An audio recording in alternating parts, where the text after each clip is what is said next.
Welcome to the Heart of Donelson-Hermitage podcast. I'm your host, Troy Charlton. I'm a real estate agent with 25 years experience here in Tennessee. On this podcast, we get to speak with amazing people and hear their stories that make this community such a special place. Today, I'm joined by somebody I've worked alongside with for over 20 years, Home Inspector Reggie Patton. As a realtor, one of the most important decisions I make is who I refer to go in and check out the houses that my buyers are purchasing. Reggie has the unique ability to not just find just about everything he can find, but also share with my buyers what to be concerned about and what to look for down the road. Reggie doesn't minimize the problems. He doesn't make everybody scared. He just simply shares the truth of what needs to be known. So today we're going to tap into Reggie's knowledge. I think you're going to find it interesting, not only what he typically finds, maybe some pretty cool stories about what he has found, but also as a homeowner, maybe if you're thinking about selling, how you can better maybe prepare your home, or even as a homeowner, what do you need to kind of be looking for to keep some of these issues from arising in your house? Oh, well, Reggie, thank you for joining me today, man. Absolutely, my brother Troy. Love it, man. Beautiful day on the porch, just coming off a couple of home inspections.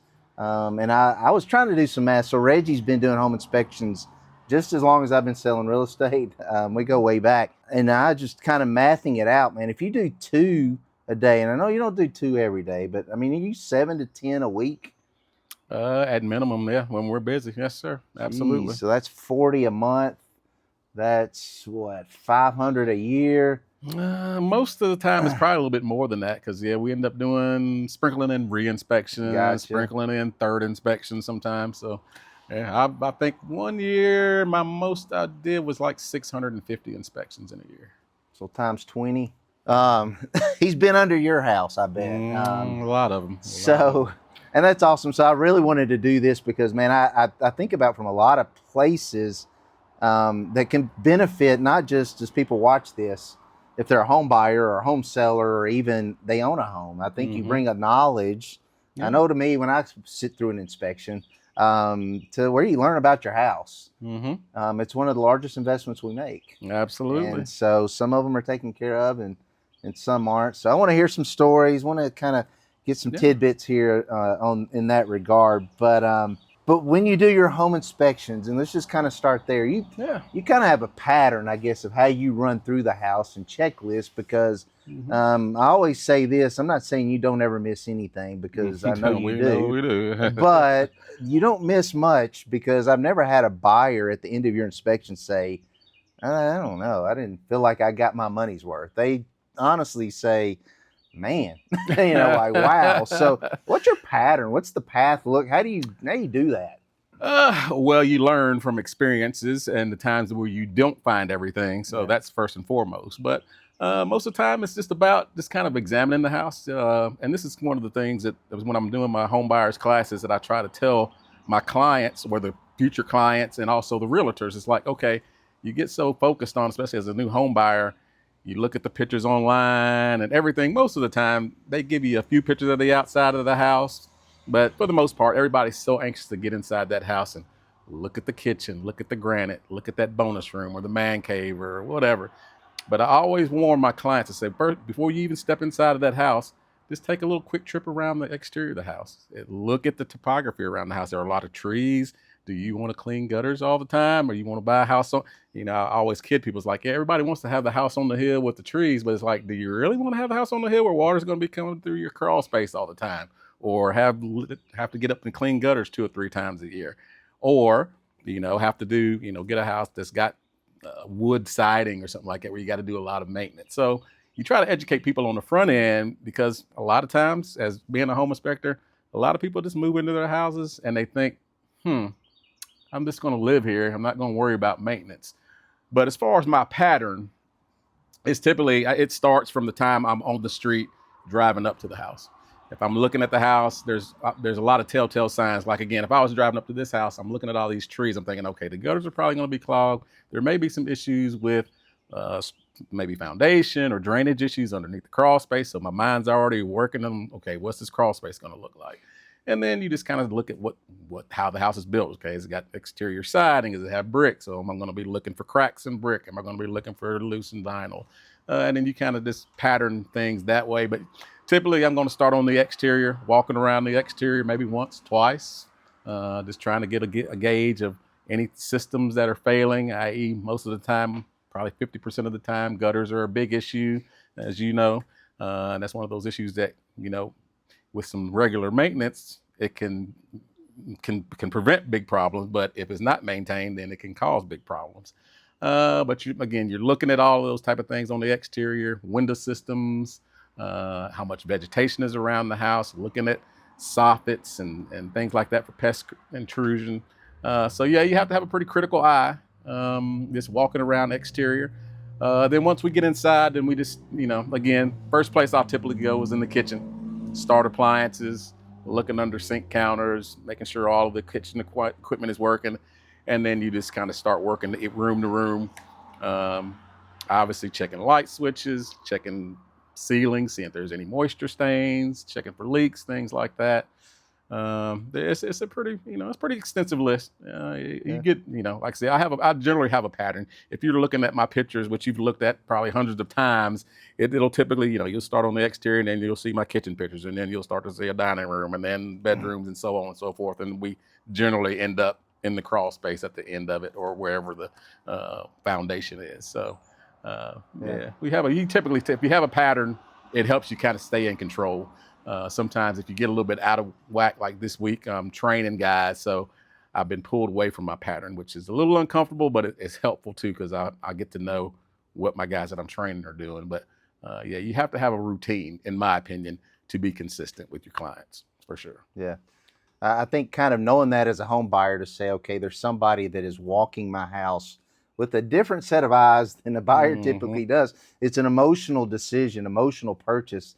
A lot of times as their realtor, I'm walking through, because I've seen a lot of houses too, I'm not a home inspector, my eyes go up, roof leaks, my eyes go down, and so where their eyes go to the granite, their eyes go to the, so it is a different set of eyeballs that I think a buyer, if I'm buying a house, I need. Right. Because you're about to invest however many hundreds of thousands to millions of dollars in something, and you don't always know what to look. You need to get under the hood, and I think a home inspection, without a doubt, does that for a buyer that really, I do want them to get emotional. I want them to really want to love this house. Yeah. Again, we do our due diligence to say, that's great that you like it now.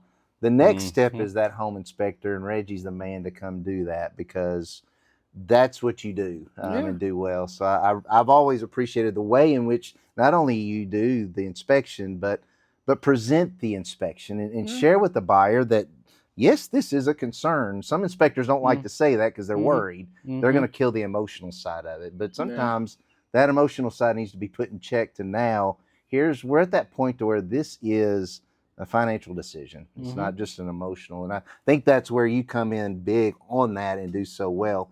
What are maybe some things that you say buyers need to look at when they're out investigating houses before you get involved, that they typically don't? Just that one thing that you say, man, look, go here. Again, looking up, looking down, but roofs. I know a lot of times people don't, as an inspector, it would look very obvious to me, but especially in Middle Tennessee, we've got all these different storms that come through. Look at the roof, you don't have to be a home inspector to see that you got shingles missing on the roof. You don't have to be a home inspector to see that there's cracks in your bricks or cracks in your concrete, or your HVAC system looks like it just looks old, those type of things, or trees hanging over your roof. So there's a lot of obvious things, and again, that's why I really bear down on my realtors when I'm doing my classes with them. It's like, hey, save your energy, because there's a lot of times where I've done multiple inspections for a single client because they haven't done their due diligence. And then I'll say, look, okay, next time you go and look at these houses, don't just look at the inside, look at the outside. And you have to hammer it into them, but eventually they'll get it. Yeah. There's one client of mine, there's a young girl, she was a first-time home buyer, and I just kept telling her after the first inspection, I felt bad because she was really emotionally invested in the house, but she had a really rock star agent, and the rock star said, okay, I never tell a client, hey, buy the house or don't buy the house. I just present them with facts and then let you, as the professional, say, hey, okay, this is how we're going to navigate this, mitigate this, or hey, let's walk away from it. But yeah, she had ended up doing 3 home inspections. We finally found that one right home for her, but it took me hammering into her, hey, let's slow down. Don't get so excited about all the stuff on the inside. I know you want that extra room for your office or whatever it is, but let's look on the outside first and look at some of the systems. And she finally got it, because the first 2 times she didn't. Second time I, gave her a kind of a suspect report that she didn't really feel like she could invest in. And she was like, well, I'm going to take your advice this time. She goes, I didn't take your advice this last time. I said, yeah. I'll save you some money.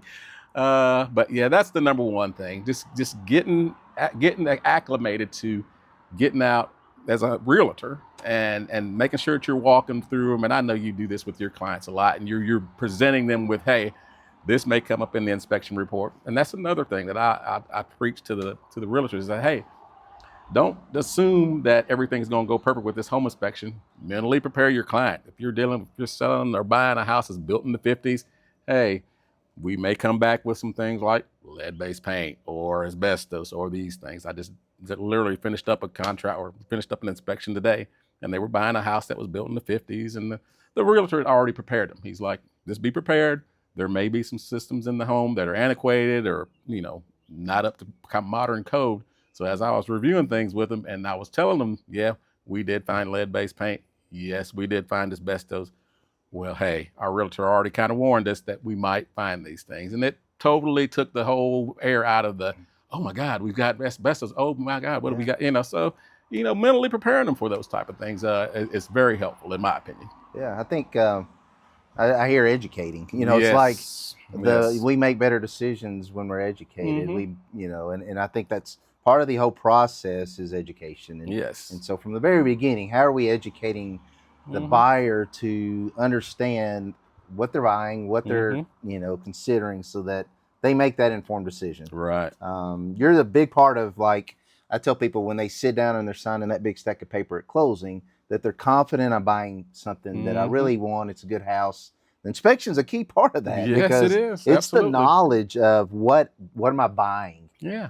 You wouldn't go out and spend, like, say if you're going to buy a used car, if you were going to spend, I don't know, say if I was going to go out and get a new Mercedes or whatever, I was buying it off the lot, and they've got their 100-point checklist or whatever. But probably if I've got a good mechanic, I'm probably going to run it by him and say, hey, do a little run through with this. What do you think? What systems are failing? Is the transmission going to hold up or whatever? You can't predict failure on anything, but I'd take it to a mechanic, and we're kind of like the mechanics of the home industry. It's like, okay, tell me what's wrong with it. Tell me how much it's going to cost to get it fixed or whatever.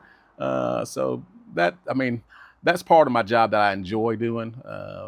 Just really educating buyers on systems and how things work. Because again, a lot of clients come in, or a lot of people buying homes just assume that the house kind of takes care of itself. And that's just not true. No, for sure. Well, I just think about this as you were talking, that people looking to buy a house, and that old house you mentioned, the saying is they don't make them like they used to. What do you think about that saying? Do they make them like they used to? What's, that 1920s house versus the one built in 2020? Is it? Well, materials are much better. The quality of the materials are much better, safer. All the systems are safer. In my opinion, I think in older neighborhoods, like a lot of the stuff that's here in old Nashville, I think there was a different level of concern for quality and craftsmanship that is not existent in this modern era.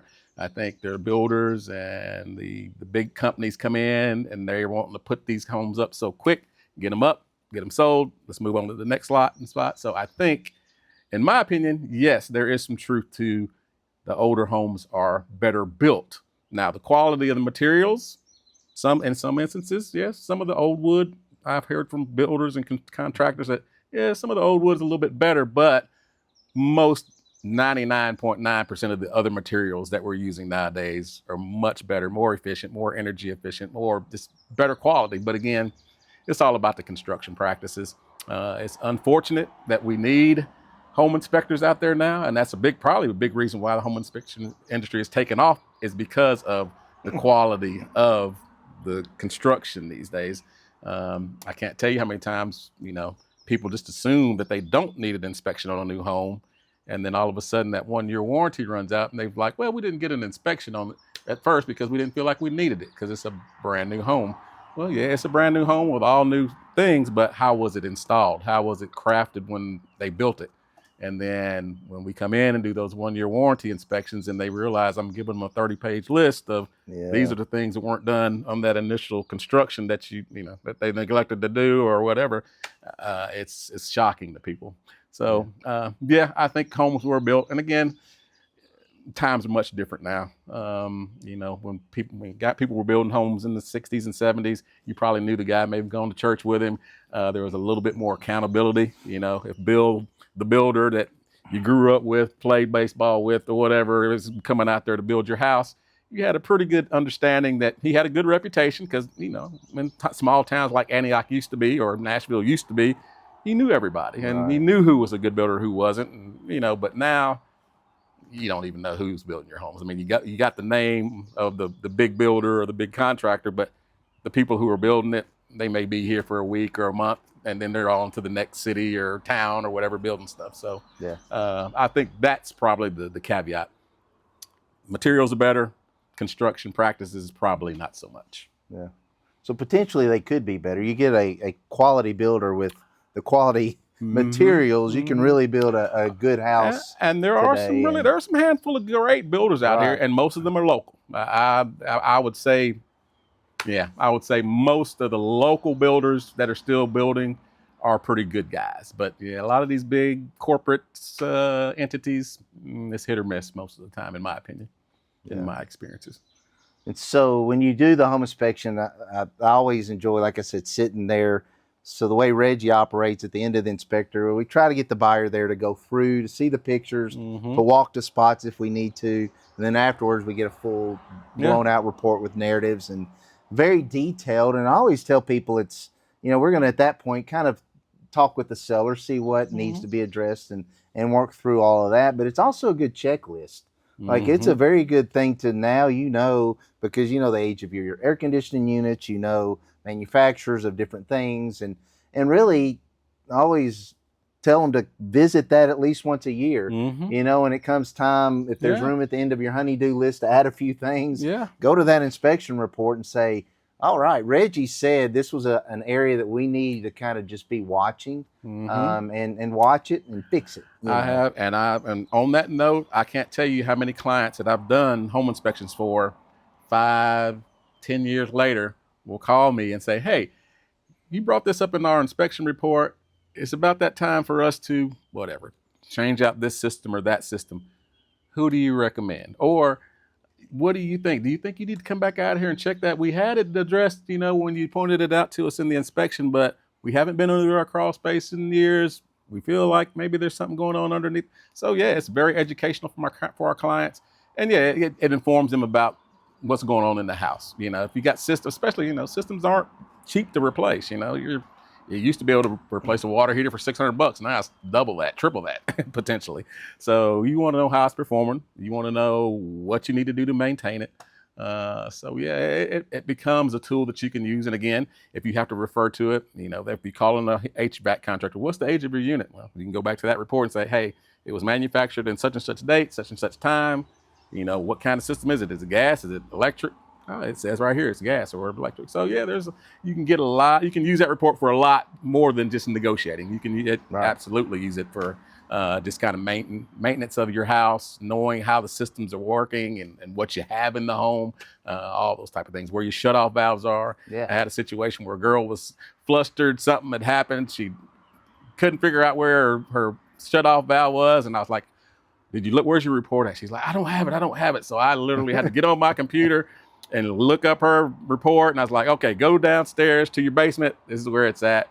And she's like, oh yeah, I remember now. But it was, it's interesting. But yeah, we get calls back all the time. People thanking us about, hey, I'm glad I saved that report because it helped me in this certain situation or other. So yeah. So I think of all the different needs for a report, definitely when you're buying a home. But let's maybe think about when you're selling a home. Is that a time that you would say, and maybe what percentage of your inspections are that, hey, we're thinking about selling our house, we want to do a pre-inspection to kind of get ahead of that. What are your thoughts on pre-inspections? The pre-inspections are trending upward. I would say maybe a fifth of my inspections these days are actually pre-listing. As a matter of fact, I've got 3 on my schedule for next week that are pre-listing inspections. Wow. So people don't want to be surprised, and that's part of the whole thing. You know, you don't want to assume that your house is perfect, and all of a sudden some seller or buyer is coming back with, hey, Right. this is what my inspector finds. Surprise. Yeah. All right. So yeah, they spend that $300 or $400 and get all this information, start preparing prior to putting the house up for listing. That way, when they get somebody to come in there and put a contract on it, they can feel confident that, hey, we've addressed most of the major issues going on in this house. We feel comfortable putting it up for sale. And we know for the most part, we're aware of pretty much everything that could be deficient or detrimental to the potential sale of this house. Yeah, I think it's key. Market drives that to a certain Mhm. degree. I can Yeah. say as a real estate agent. I mean, 2021, it didn't matter if your house was falling down; somebody was going to buy it. No. So, but today it's different. I mean, because I do find buyers, they do an inspection, and it doesn't take much for them to say, "I'm gone," because they feel like the market's such they can go find another house. This one's not, and so it doesn't take as much for them to say, "This is not good," and I want out of it. And or if it's more of a buyer's market, they're going to try to negotiate hard from a buyer's standpoint. So it can help you actually save you money Yes. by going ahead and doing those things and getting those things fixed. That way, just the report is going to come back a whole lot cleaner. cleaner. And there's not going to be as much stress with the negotiation process because, again, you can, as a buyer or a seller, you can use that inspection report as a tool to say, hey, we know that there's been problems here. We've got them addressed. We've got these contractors who've already dealt with those things. So at this point, you know, you may see something, but it's already been addressed, Right. or we've already got contracts for this to be handled or whatever it is. So yeah, it's very helpful. But yeah, like I say, it is trending that way. I used to never do those, but now, like I say, probably 1 in 5 inspections that I do are pre-listing inspections. And the homeowners just don't go in the crawl space. So No one they don't likes go. crawl You mentioned spaces. you just came out of a 140-degree attic. I know I'm not going up there. So those are places that, honestly, I think a lot of times we find the big items. Yes, crawl so- spaces kill deals for Yeah, sure. so you get on under there, get them taken care of so that you don't come off the market, home inspection. Then you're back on the market. Then the next buyer wants to know what in the world was happened? wrong with it. And then you're having to deal with it again. And it will affect, you know, the really the final value of your property to a buyer. So I think a pre-inspection on, you know, certain homes, definitely it's worth that time to get up underneath. Let's talk about crawl spaces. That's the crawl space killers, which you say. I mean, it is. There's so much under there. We're in Davidson County, Nashville, Middle Tennessee. We've got water. We've got, you know, all sorts of critters. And humidity.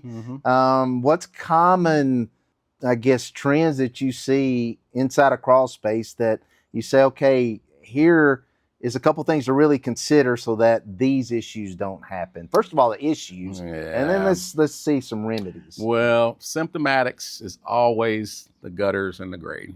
I preach that more than anything that I've talked about in any other form of my inspection careers. Please, the minimal amount of, and again, nobody wants to get on ladders and clean gutters, but I mean, most guys don't charge you but $100 to go out and clean your gutters. So that little $100 that you could spend once or twice a year will save you thousands of dollars over the lifetime of your house. I promise you that. But yeah, it happens. I mean, literally this morning, perfect house, beautiful home. The people wanted it. It was, you know, we went through and did the inspection, didn't find but a few handful of issues throughout the exterior and the interior of the house. And I said, to the guy that I was training, I said, well, this is where we're going to either kill the deal or not underneath this crawl space. And sure enough, we got underneath that crawl space. And literally once we pop that door open, you see that there's already fungus growing on the wood, fungus growing around all the HVAC ducts. It's like, okay, here we go. We're going to have to come back out of here and tell somebody some bad news. But again, it comes back to how are you as a real estate agent? Good agents are going to say, hey, it's a problem, but guess what? We can negotiate it and fix it. Every problem has a solution. But yeah, crawl spaces, you get, and of course, we have a lot of critters here in Middle Tennessee. Got a lot of lush forest and land around a lot of these homes that are being built. Some of them being built on old farmland. So you're not you're not running out the mice, you're not running out the skunks, you're not running out the squirrels and other pests that get underneath your house. Now you can do a lot to protect yourself from that. Ideally putting up chicken wire around your HVAC units, making sure that all of your crawl space vents are working properly. None of the screens and stuff are broken where critters use them to get in and out. But yeah, most of the time, crawl spaces are probably the thing that kills deals. And most of the time, it's because people have a preconceived notion about mold or environmental contamination.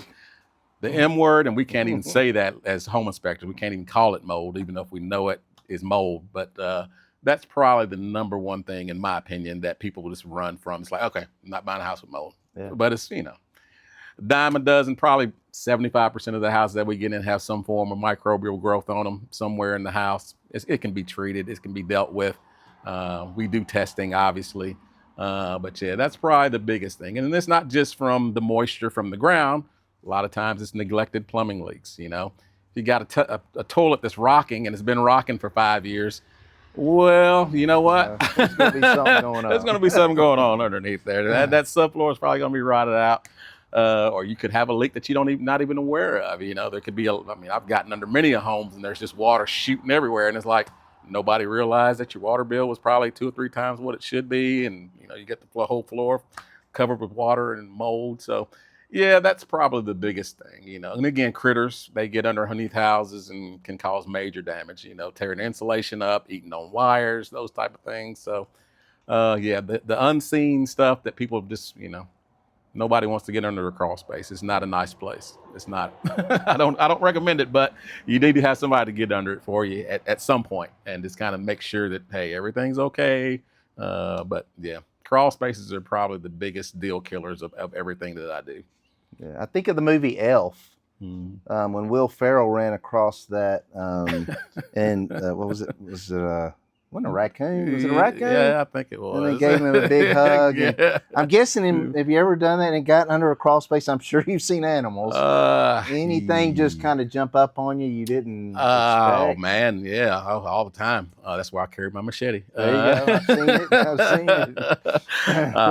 it. Probably the worst experience, but probably the scariest experience that I ever had was this brand new construction house out in Hendersonville. And it was one of those crawl spaces that was kind of weird because you had the trunk line that went straight down the center of the house. So there was no way to make a quick escape. You had to go all the way down one end of the house to go around to the front of the house. So the HVAC unit wasn't working on the brand new house. So I was like, well, this is just weird. Why is the HVAC not working? So I go around and I'm hearing inside the ductwork is flapping. I'm saying, well, what's going on with the ductwork? And, I'm just thinking that maybe that something's disconnected in the inside where maybe it's just trying to work, not realizing that by the time I got all the way around the crawl space to the front of the house, well, here comes a big old beaver out of the ductwork. And he was flapping his tail, just warning me to probably don't need to come around this side of the crawl space, my friend. So he's basically pretty mad at me at this point because when I hear him flapping, I'm hitting the thing back trying to figure out what's going on in there. He wasn't happy about that. Talking. And he literally, he came on me quick, and thank God there was some scrap wood, like a big long 2x4.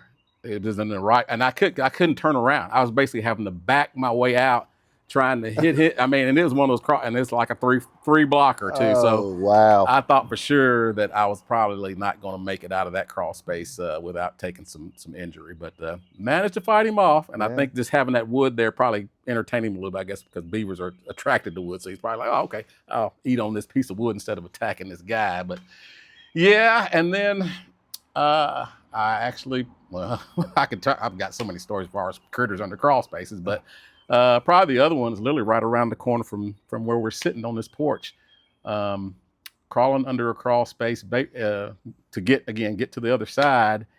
And I felt something under my stomach and I thought it was a snake.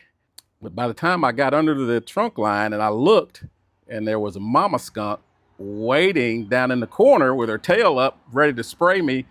It was actually her babies were trying to follow her underneath. And I'm sitting there, I see the skunk, and I feel something underneath my stomach. So I'm like, oh crap, I'm about to get bit by a snake and sprayed by a skunk. But it was actually the babies trying to get over there to mama. and she wasn't having it. By the time I lifted up the vapor barrier and saw that it was the baby's, and by that time she done sprayed, it hit the vapor barrier and dripped on me. And basically fortunately I had an extra pair of pants in my car, but yeah, I got sprayed by a skunk under her house. And that's literally not even a mile from this house when that happened. So I get a little bit weak when I come down this road.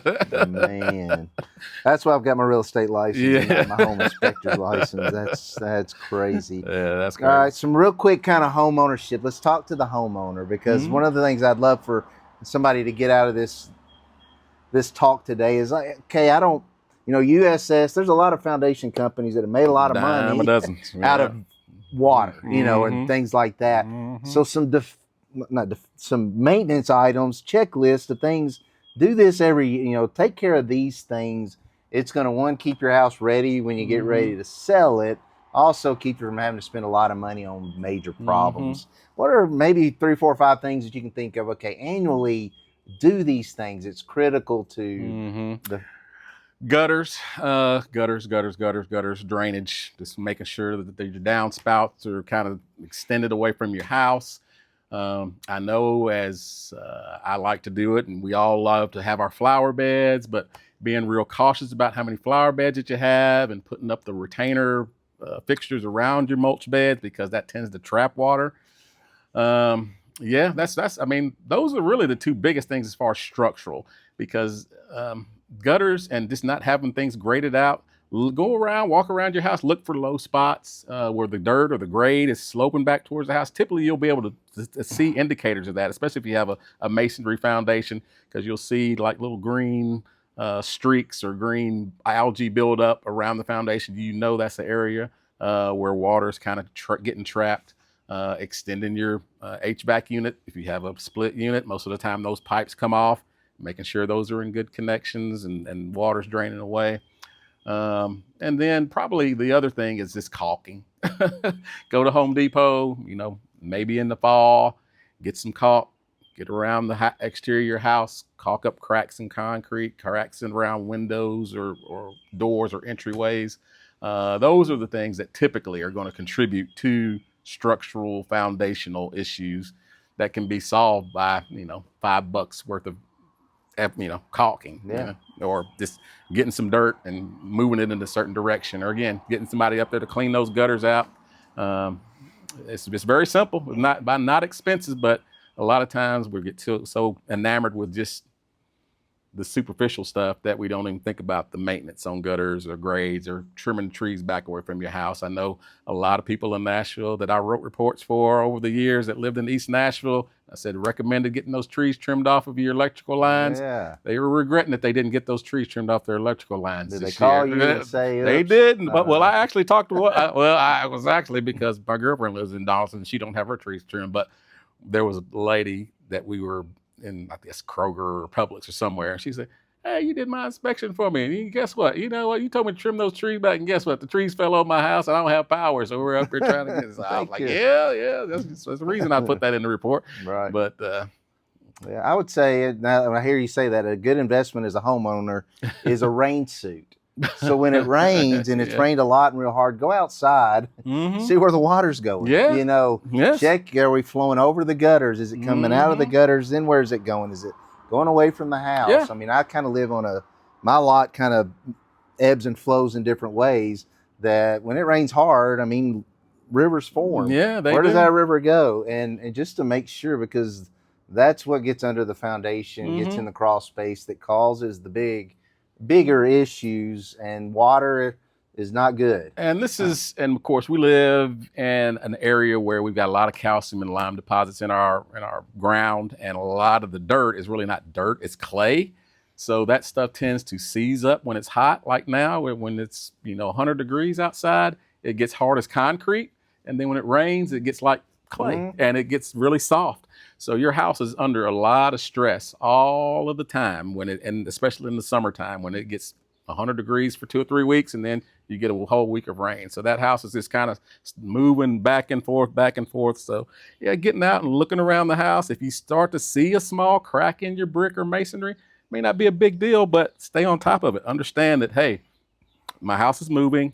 I've got to do some maintenance. I've got to make sure that these gutters are clean. I've got to make sure water's staying away. I can't be putting trees too close to the house because they're going to have tree roots potentially growing into my foundation, all those type of things. You'll save yourself a lot of time, a lot of money, a lot of, in your investment. Again, this is a simple thing. Gutters, man. Gutters and grading and water. That's the number one killer of houses, for sure. Yeah, I think so. If you own a home and you're not thinking about selling it, but yet you're not want to go in the crawl space and you want to have a checklist. I mean, I always think of a home inspection in association with buying or selling a home. Mm-hmm. But I would say if you're like, okay, I just kind of want that knowledge for a few $100s. Yeah, Reggie can come out and give you a good look over and kind of tell you, what to. Yeah, preventative maintenance. Yeah, preventative maintenance is always key. I mean, again, when you go to the doctor, he's always trying to tell you, hey, if you don't want to have diabetes or whatever, well, Troy, you may not want to drink 2 Mountain Dews every meal. You might want to back it off with some water or whatever. Same thing. Hey, if you want to keep this foundation intact, well, let's get these gutters extended out. Let's do this, that, or the other. So, yeah, there's all kind of things that we can do as home inspectors to give people advice on preventive maintenance. Checking, we get, and probably the other thing that I see a lot of, people will have their cabinets, especially under sink counters, just cluttered with stuff. And you may never know that you've got a leak underneath that sink until you got to pull it out and, get ready to sell your house or do whatever. And all of a sudden, your whole kitchen floor is rotted out, or checking your connections for your refrigerator. That's another thing. So I found that today. Right behind the refrigerator, there was a big wet spot in the floor. I'm like, yeah, that water line's probably leaking. So hoses and stuff are meant to last only for a period of time. You got a washing machine, change. Well, first and foremost, if you got a washing machine, use braided steel hoses. Don't use plastic or the rubber stuff.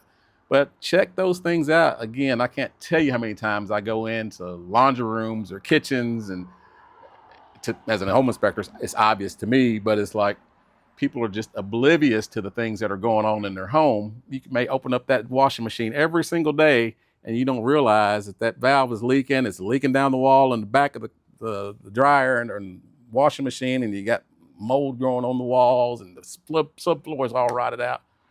And you just don't be oblivious to your house. Pay attention. If you're, again, we don't have a check engine light for your house like you do your car, but act like you do. So just do some things. Like I say, just look at your hoses. Look at, when you're out watering your grass, is that faucet dripping, or do you hear water running through the wall?